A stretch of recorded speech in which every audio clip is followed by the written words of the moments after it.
ભાવનગરની સમરસ ગર્લ્સ હોસ્ટેલની વિદ્યાર્થીનીઓ હોબાળો મચાવતા એસડીએમ સહિત અધિકારીઓ દોડી આવ્યા હતા. ગર્લ્સ હોસ્ટેલમાં પૂરતી સુવિધાના અભાવ સાથે ભોજનની પણ સમસ્યાને લઈ વિદ્યાર્થીનીઓ હોબાળો મચાવ્યો હતો. રાત્રિના 10:30 આસપાસ હોબાળો થતા એસડીએમ મામલતદાર સહિતના અધિકારીઓ સમરસ ગર્લ્સ હોસ્ટેલ દોડી આવ્યા. એસડીએમ મામલતદાર સહિત અધિકારીઓ હોસ્ટેલના કિચનનું પણ ચેકિંગ કર્યું હતું. અધિકારીઓએ ગર્લ્સ હોસ્ટેલની વિદ્યાર્થીઓના પ્રશ્નો સાંભળ્યા હતા. કેટલાક પ્રશ્નોનું સ્થળ પર નિરાકરણ કરાયું હોવાનું અધિકારીએ જણાવ્યું હતું. આજે કલેક્ટરના અધ્યક્ષ સ્થાને તમામ ડિપાર્ટમેન્ટો જે સમરસ હોસ્ટેલનું મેન્ટેનન્સ જોવે છે તેને બોલાવી મીટિંગનું આયોજન કરાયું. વિદ્યાર્થીઓના જે પ્રશ્નો હતા તેમના પ્રશ્નોનું ઝડપથી નિરાકરણ આવશે તેવી અધિકારીઓ ખાતરી આપેલ. અશ્વિન ગોહિલ, જી ન્યૂઝ, ભાવનગર. આજરોજ સમરસ હોસ્ટેલ ખાતે બહેનો દ્વારા વિવિધ તેમના પ્રશ્નો મુદ્દે એક તેઓ હડતાલ પર બેઠેલાની માહિતી મળી હતી. એટલે કલેક્ટર સાહેબની સૂચનાથી તેમના પ્રશ્નો સાંભળવા અને પ્રશ્નોનું નિરાકરણ કરવા માટે હું નાયબ કલેક્ટર અક્ષર વ્યાસ અને મારી ટીમ મામલતદાર સાથે અહીંયા ઉપસ્થિત રહેલા હતા. બહેનો દ્વારા જે કોઈ પણ પ્રશ્નો છે તે પ્રશ્નો સાંભળ્યા. એમાં જેટલા પ્રશ્નો અમારી કક્ષાએથી સોલ્વ થઈ શકે તેમ હતા તેમનું બહેનોને આશ્વાસન આપ્યું છે.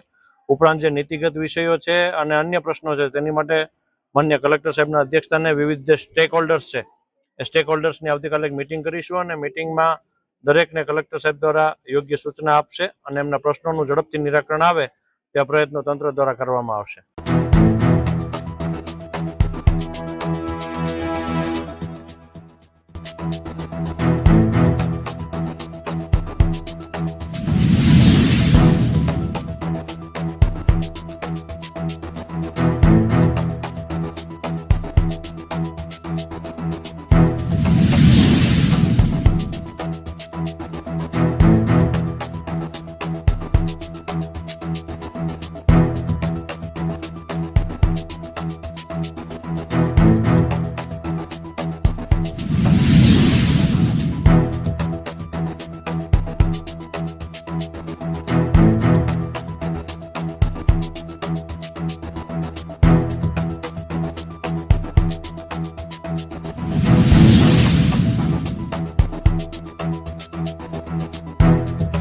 મારું નામ ગોહિલ કૃપા છે. અમે સમરસ છાત્રાલયની અંદર રહીએ છીએ. હાલ અમારા ઘણા બધા પ્રશ્નો હતા, જેમ કે મિસબિહેવ, જેના મતલબ જે વોર્ડન ને લોકો છે એમના બહુ મિસબિહેવ છે. એ સિવાય રજા બાબતે અમારી ઘરે જઈએ છતાં બી એમને રજા ન આપવામાં આવે અથવા તો અમે બધું માગીએ તો મિસબિહેવ થાય.